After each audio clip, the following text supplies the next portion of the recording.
Okay, welcome.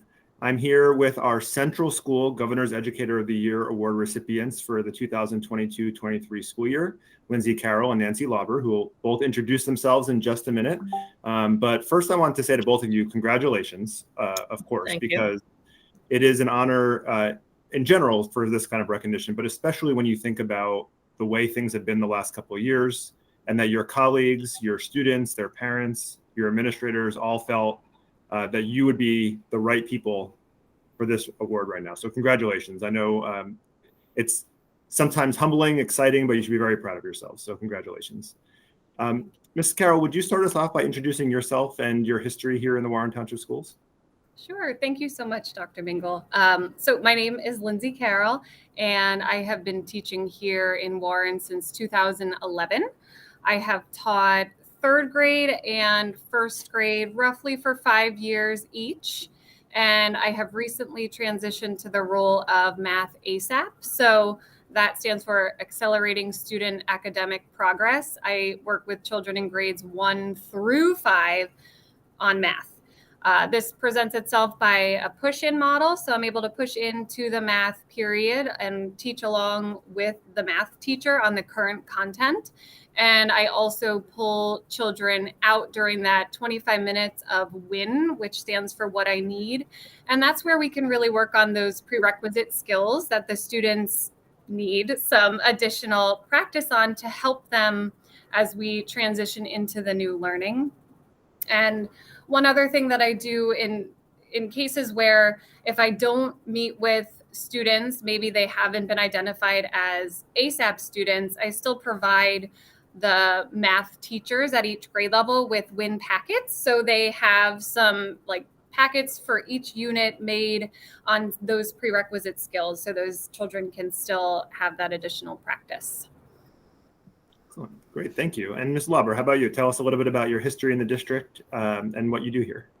Sure. Thank you, Dr. Mingle. My name is Nancy Lauber, and I am a paraprofessional in the ABA or autism program at Central School. I started working in Warren Township at Mount Horeb School in September of 2013. When the ABA program moved to Central School in 2017, I became part of the Central School staff. And staying with you, Ms. Lauber, why did you go into education in the first place? Surprisingly enough, education is a second career for me. I started working as a substitute teacher in my children's school, and I enjoyed it so much that I decided to pursue education as a full-time job. I worked as a paraprofessional in a special education school for 3 years before coming to work here in Warren Township. I appreciate the little plug there for substitute teachers as well. That's certainly a word of support from you for Yes. people that might want to think about that pathway. And Mrs. Carroll, tell us about why you went into education. I am one of those people that as a child, an elementary student myself, I just always knew that I wanted to be a teacher. I loved being at school in that environment. I would go home and play school, emulate my teachers. And that feeling just never faded. Like Mrs. Lauber, I also substitute taught. So when I was studying education in college, when coming home on breaks, I would substitute teach. And I valued that experience greatly, just seeing all the different varieties of classrooms and routines and working with the children just kind of confirmed my passion. And now that I'm in my professional teaching career, I just absolutely value and love those aha moments, those light bulb moments with my students. And when they're able to problem solve and persevere even through those difficult or challenging moments is why I just love what I do. Okay, so I should make the two of you spokespeople as we're going out recruiting substitutes. Yeah. Sure. Yes. And Ms. Carroll, so the past couple of years have obviously been extremely challenging for everybody. Can you share an area of success that you've had with your students over the last few years? You know, what makes you most proud?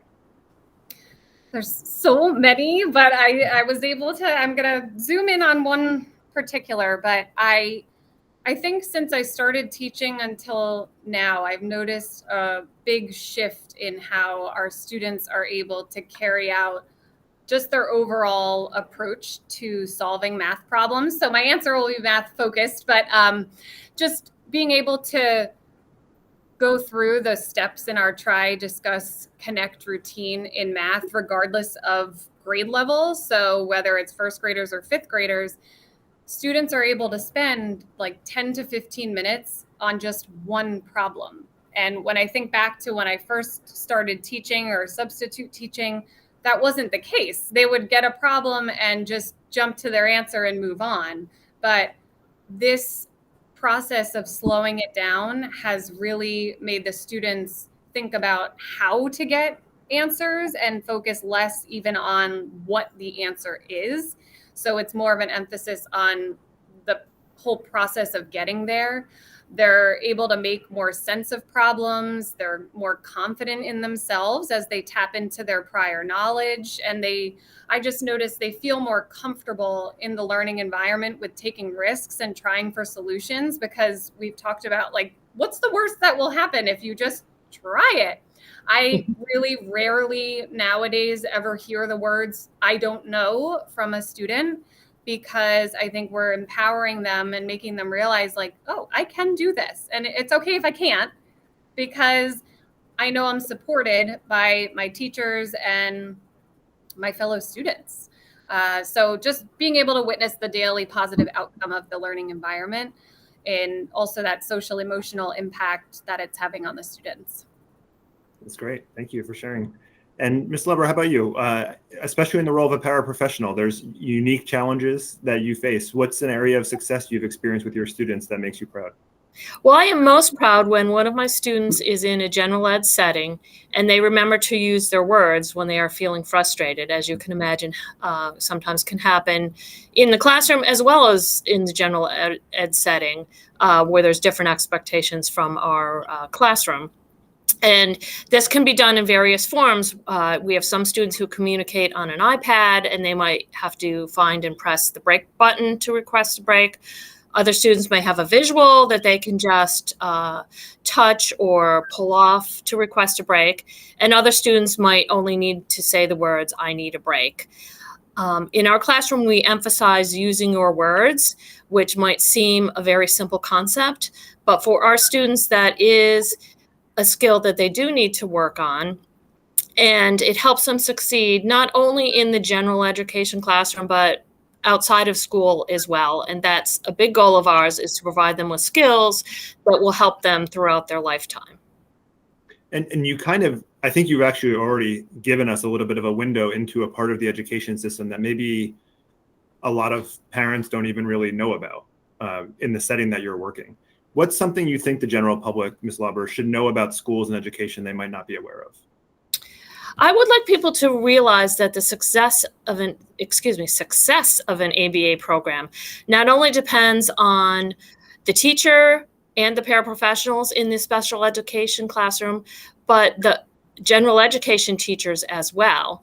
The general education teachers work hand in hand with the ABA teacher and the paraprofessionals to modify lessons and activities so that our students can be successful in any general education environment. This requires constant communication and advanced planning, as well as some on-the-spot modifications. If you happen to be doing an activity in gym and you see it's not working, you just on the spot need to change things up so that our students can be successful. And the general education teachers learn about some of the visuals we use and our terminology, which they may not be familiar with.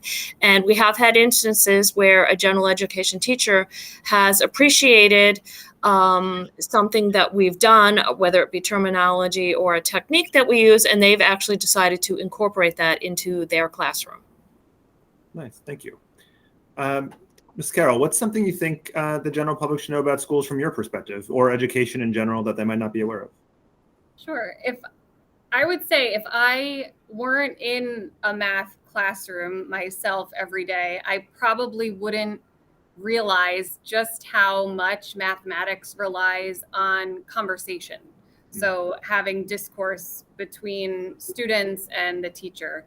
So, when you put 15, 20 students in a room together and they're all coming there with different background knowledge and experiences, and they're given a problem and an opportunity to solve it, the approaches they're able to come up with when you put them all together for problem solving are so invaluable.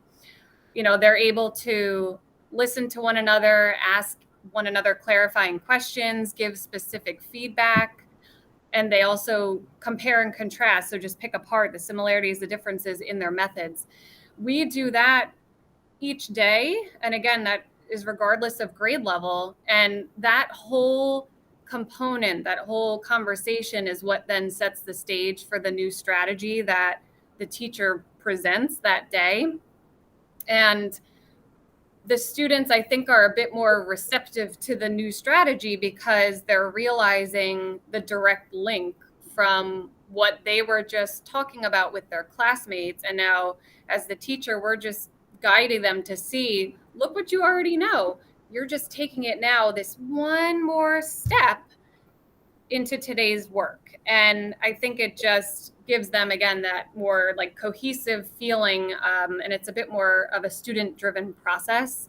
And the conversations are what really just drive home the content for our students and makes it more that the teachers are able to look at each child as individuals and build off of their strengths and support them in their learning, how they need support.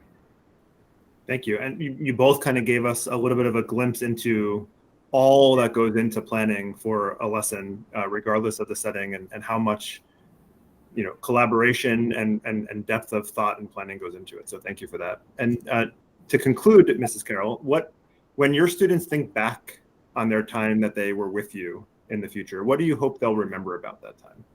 Mm-hmm. So I definitely want them to just remember how much I care and respect and motivated and supported them, not only as mathematicians, but as people, as the children that they are. I would really enjoy if they looked back fondly on our weekly math parties. So we do have a party every Friday to celebrate and acknowledge the children who have met their weekly iReady math goals. And we, play some fun music, we throw confetti in the air, and children are able to earn prizes. And I've seen such motivation sparked by the weekly parties because children, they want to get there. So it's making them get those weekly minutes in. So I'd love for them to look back fondly on that and just remember the sense of community and pride that was created through this time together. Very nice. And Ms. Lauber, how about you? What do you hope your students will think about when they look back on their time working with you?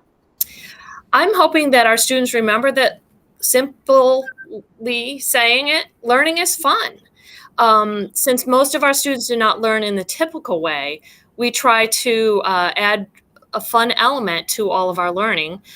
Some examples are that we might take their snack and use their pretzels or some other food that they have to teach addition and subtraction. And then, of course, when they complete the assignment, they get to eat their snack. Another activity that we've done is use a fly swatter and spread out sight words. And you use the fly swatter to swat the sight word that the teacher gives you. So we're accomplishing the same goal of learning, whether it be math or sight words, but instead of them just sitting at the desk, we try to do interactive activities to keep their attention going longer. So hopefully they will look back on at the time and remember some of these fun activities that we've done with them.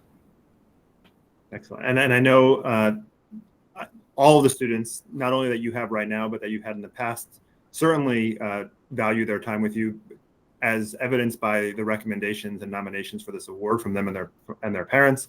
And clearly your dedication to the students is, amazing. I think when we came in to give you the award, Mrs. Lauber, and announce it, we had trouble pulling you away from the student you were working with in the back of the room to even be recognized as one of the educators of the year.